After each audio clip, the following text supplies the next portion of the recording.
Okay, ಎಲ್ರಿಗೂ ಗುರಿ ಇರುತ್ತೆ. ನಾನು ಸೀರಿಯಲ್ಸ್ ಬಗ್ಗೆ ಬಹಳ ಕೇಳಬೇಕಿದೆ ನಿಮಗೆ, ಆದರೆ ಸ್ಪೆಷಲಿ ಕನ್ನಡ ಬಗ್ಗೆ ಕೇಳಲಿಲ್ಲ ಅಂತ ಹೇಳಿದ್ರೆ ಕಮೆಂಟ್ಸ್ ಬಂದ್ಬಿಡತ್ತೆ ನನಗೆ. ಬಟ್ ಡೆಫಿನೆಟ್ಲಿ ಕೇಳ್ತೀನಿ, ಅದಕ್ಕೂ ಮುಂಚೆ ಮಾತಾಡೋಣ. ಈಗ ಸಾಧಿಸಬೇಕು ಅಂತ ಪ್ರತಿಯೊಬ್ಬರಿಗೂ ಅನಿಸುತ್ತೆ. Everybody will be having their own dreams. ಅವ್ರದ್ದೇ ಕನಸು ಕಟ್ಟಿರ್ತಾರೆ. ಯಾರಿಗೂ ನಾವು ಇದನ್ನು ಮಾಡಬೇಕು ಅಂತಿರ್ತಾರೆ. ಆದರೆ ಸಕ್ಸಸ್ ಕಾಣೋದು ಬಹಳ ಕಮ್ಮಿ. ಯಾಕೆ? ಸರಿಯಾದ ಡೈರೆಕ್ಷನಲ್ಲಿ ಹೋಗಬೇಕು, ಸರಿಯಾದ ವ್ಯಕ್ತಿಗಳನ್ನು ಪರಿಚಯ ಮಾಡ್ಕೋಬೇಕು. ಆ್ಯಂಡ್ ಯು ಶುಡ್ ಆಲ್ವೇಸ್, ನಾನು ಫಾಲೋ ಮಾಡಿರೋದಿದ್ದು ಭಾವನಾ, ಇದು ನನಗೆ ಗೊತ್ತಿಲ್ಲ ಎಲ್ರಿಗೂ ಅದು ಅನ್ವಯಿಸುತ್ತೆ. ಯಾಕೆಂದರೆ ಅವರವರ ಬೆಳೆದ ವಾತಾವರಣ ಮತ್ತು ಅವ್ರು ಅಂದ್ಕೊಂಡಿದ್ದಾರಿಲ್ಲಿ ಪಾಪ ಏನೋ ಮಾಡ್ತಿರ್ತಾರೆ. ಬಟ್ ನನ್ನ ಜರ್ನಿಲಿ ನಾನು ಹೆಚ್ಚು ಮಾಡಿರೋದು ಯಾರ್ಯಾರು ಸಾಧನೆ ಮಾಡಿದಾರೋ ಅವ್ರ ಇಂಟರ್ವ್ಯೂಗಳನ್ನ ನೋಡೋದು, ಅವ್ರ ಬದುಕಿನಲ್ಲಿ ಏನೇನು ಚಾಲೆಂಜಸ್ ಬಂತು ಅದನ್ನು ಅವ್ರು ಹೇಗೆ ಎದುರಿಸಿದ್ರು.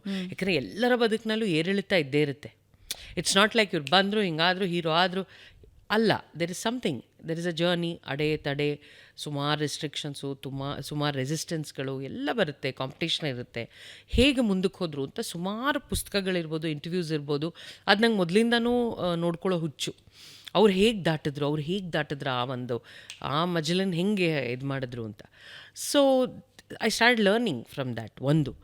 ಎರಡನೇದು, ನಾವಿರೋ ಸರ್ಕಲ್ ಭಾಳ ಮುಖ್ಯ ಆಗುತ್ತೆ. ಎಸ್ಪೆಷಲಿ ನಮ್ಮ ಫೀಲ್ಡಲ್ಲಿ ನಾವು ಯಾವ ಥರ ಇನ್ಫ್ಲುಯೆನ್ಸ್ ಆಗ್ತೀವಿ, ಯಾರ ಜೊತೆ ಇರ್ತೀವಿ.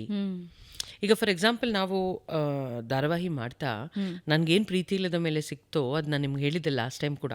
ಅಂದರೆ ಅನಂತ್ ಸರ್ ಇರ್ಬೋದು, ಬಿ ಜಯಶ್ರೀ ಅಮ್ಮ ಇರ್ಬೋದು, ಅಚ್ಯುತ ಇರ್ಬೋದು, ರಾಜೇಶ್ ಇರ್ಬೋದು, ಇವರೆಲ್ಲರೂ ನಮಗೆ ಆಲ್ರೆಡಿ ಒಂದು ಮಟ್ಟ ದಾಟ್ಬಿಟ್ಟಿದ್ರು, ಅಂದರೆ ಸಾಧನೆ ಮಾಡಿದ್ರು. ಸೊ ನಾನಲ್ಲಿ ಹೋಗಿ ಪ್ಲೇಸ್ ಆದ ತಕ್ಷಣ I was so happy that I got so much to learn from them. Sir Anant sir ನೋಡಿದಾಗ ಅವರಲ್ಲಿ ಇದ್ದಿದ್ದ ಒಂದು ಚಾರ್ಮು ಮತ್ತು ಅವ್ರು ಹೇಗೆ ನಟನೆಯಲ್ಲಿ ಆ ಥರ ಅಷ್ಟು ಅದ್ಭುತವಾಗಿ ಆ್ಯಕ್ಟ್ ಮಾಡ್ತಾರೆ, ಮತ್ತು ಅವ್ರು ಕ್ಯಾರಿ ಮಾಡ್ಕೊಳ್ಳೋ ರೀತಿ ಇರ್ಬೋದು, ಅವ್ರ ಬದುಕಿನಲ್ಲೂ ಎಷ್ಟೊಂದು ಏರಿಳಿತಗಳು. ಸೊ ಆ ಇಡೀ ಜರ್ನಿಲಿ ನಂಗೆ ಅದೆಲ್ಲ ಅವರಿಂದ ಕೇಳೋಕ್ಕೆ ಒಂದು I was very lucky to get those inputs from him. So ಹಾಗೆ ನಾವು ಎಲ್ಲಿ ನಮ್ಮನ್ನು ನಾವು ತೊಡಗಿಸ್ಕೋತೀವಿ ಮತ್ತು ಯಾವ ಥರದ ಜನದ ಜೊತೆ ನಮ್ಮನ್ನು ನಾವು ಟೈಮ್ ಪಾಸ್ ಮಾಡೋಕ್ಕೆ ಬಿಟ್ಕೋತೀವೋ, that is very important. That is where we continue the journey. ಇಲ್ಲಾಂದರೆ ಏನಾಗುತ್ತೆ, ಆ ನೆಗೆಟಿವಿಟೀಸು ಮತ್ತು ರೆಸಿಸ್ಟೆನ್ಸ್ಗಳು ಸಾಕಷ್ಟು ಬರುತ್ತೆ. ನಮ್ಮ ಫೀಲ್ಡ್ ಅಂತಲ್ಲ, ಎಲ್ಲ ಫೀಲ್ಡಲ್ಲೂ ಬರುತ್ತೆ. ಸೊ ನಾವು ಅದನ್ನು ಮೆಟ್ಟಿ ನಿಲ್ಲಕ್ಕೆ we should be with the right people ಅಂತ ನಾ ಹೇಳೋದು. ಎಲ್ಲರೂ ಅಷ್ಟೇ ಲಕ್ಕಿ ಇರ್ತಾರ? ರೈಟ್ ಪೀಪಲ್, ರೈಟ್ ಸಿಚುವೇಶನ್ ಸಿಗುತ್ತಾ? It's not being lucky. ನೀನು ಖಂಡಿತ ಈಗ ಸ್ಕೂಲಲ್ಲೂ ಅಷ್ಟೇ ನಮಗೆ ಏನು ಹೇಳಿ ಕಳಿಸ್ತಾರೆ ಹೇಳಿ, ಒಳ್ಳೆ ಸ್ನೇಹಿತರನ್ನ ಇಟ್ಕೋಬೇಕು, ಸುಳ್ಳು ಹೇಳಬಾರ್ದು, ವಾಟ್ ಎವರ್. ಆ ಥರದ ಒಂದಷ್ಟು ನಾರ್ಮ್ಸ್ನ ನಾವು ಇಟ್ಕೊಂಡು ವೈ ಕಾಂಟ್ ವಿ ಆಯ್ಕೆ ಮಾಡ್ಕೋಬೋದಲ್ಲ.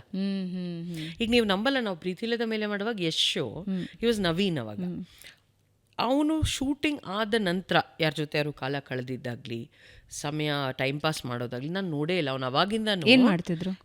ಹಿ use to learn horse riding, dance classes. ಒಂದು ಸೆಕೆಂಡ್ ವೇಸ್ಟ್ ಮಾಡ್ತಿರ್ಲಿಲ್ಲ time. I had never seen him being very party free ಆರಾಮಾಗಿ ಓಡಾಡ್ನೋ. ಅವ್ನು ಆಲ್ರೆಡಿ ಏನೋ ಗುರಿ, ಏನೋ ಸಾಧನೆ, ಏನೋ ಮಾಡಬೇಕು ಅಂತ. ಏನು ಹಂಚ್ಕೋತಿದ್ರು, ಏನು ಹೇಳ್ತಿದ್ರು ಅದ್ರ ಬಗ್ಗೆ? ಯಾವ ಥರ ಮಾತಾಡೋಕೆ? ಖಂಡಿತ. ಅಂದರೆ ನಮ್ಮ ಜರ್ನಿ ಹೆಂಗೆ ಅಂದರೆ, ನಾವು ನಂದಗುಕ್ಲ ಅನ್ನೋ ಸೀರಿಯಲ್ ಫಸ್ಟ್ ಸಿಕ್ಕಿದ್ದು, ಅಲ್ಲಿಂದ ಪ್ರೀತಿ ಇಲ್ಲದ ಮೇಲೆ ಮತ್ತೆ ಸಿಕ್ಕಿದ್ದು. ಸೊ ಅವಾಗ ಮಾತಾಡ್ತಾ ಅವನಲ್ಲಿ ಇದ್ದಿದ್ದ ಗುರಿ, ಅವನಲ್ಲಿ ಇದ್ದಿದ್ದು ಫೈರು, ಅವನು ಆಲ್ರೆಡಿ ಅಂದ್ಕೊಳ್ತಾ ಇದ್ದಿದ್ದೆಲ್ಲ ಹೀಗೀಗಾಗಬೇಕು, ಹಾಗೆ ಮಾಡಬೇಕು, ಕನ್ನಡ ಸಿನಿಮಾ ಈ ಥರ ಏನೇನೋ ಒಂದು ಸಾವಿರಾರು ಚಿಂತನೆಗಳ ಒಂದು. ನನಗೆ ಆಶ್ಚರ್ಯ ಆಗೋದು, ಇದೇನು ಇವನು ಹೊಸದಾಗಿ ಈಗ ತಾನೇ ಕಾಲಿಟ್ಟಿದ್ದಾನೆ, ಇಷ್ಟೊಂದು ಹೆಂಗೆ ಮಾತಾಡೋಕ್ಕೆ ಸಾಧ್ಯ ಅಂತ. So that shows if you have ಗುರಿ, ಒಂದು manifestation. Yes definitely manifestation and also walking towards it. ಖಂಡಿತ ಅದ್ರ ಕಡೆ ನಡ್ಕೊಂಡು ಹೋಗ್ಬೇಕಲ್ಲ.